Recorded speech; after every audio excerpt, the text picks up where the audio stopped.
Shalkumar range Jaldapara সাউথে range deputation ছিল, সেটা সফলতাপূর্বক সেটা শেষ হয়েছে। আমরা বিভিন্ন ডিমান্ড নিয়ে, আমাদের ডিমান্ড তো বলা যাবে না, সেটা আইনে প্রদত্ত বনাধিকার আইনে যা যা নর্মসগুলো আছে সেগুলো বন দপ্তর মানছে না, বিভিন্ন সময় আমাদেরকে হ্যাকেল করছে।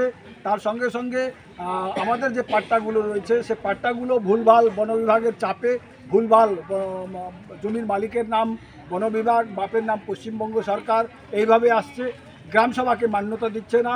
রেভিনিউ ভিলেজ কনভার্সনের যে কনভার্সনের পরেও ফরেস্ট ডিপার্টমেন্ট ওই গ্রামের মধ্যে সে দাদাগিরি চালাচ্ছে। ওদের কাছ থেকে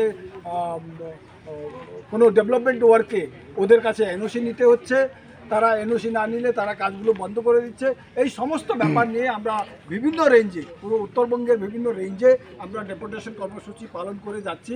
আমরা এরপরে ডিএমকে আমরা করব, ডিওফোদেরকে আমরা করব, তখন আমরা আরও বেশি করে লোক নিয়ে গিয়ে ওখানে ধর্ণা বিক্ষোভ করব যখন পর্যন্ত আমাদের এই আইন সঠিকভাবে রূপায়ণের ঘোষণা করবে না আমাদের ডিএম, তখন পর্যন্ত আমরা ওখানে ধর্ণা দিয়ে বসবো। এই কমিটমেন্ট আমরা করে আমরা রেঞ্জে রেঞ্জে এখন থেকে যারা ওনারা বলেন যে আমাদের ফরেস্ট ডিপার্টমেন্ট থেকে বাধা আসছে, আমরা করতে পারছি না, এই জায়গাগুলো আমরা ঠিক করে তারপরে আমরা ওখানে গিয়ে আমরা বসতে চাইছি। এটাই আমাদের বক্তব্য।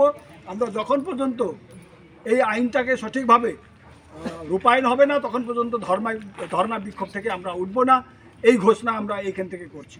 নমস্কার।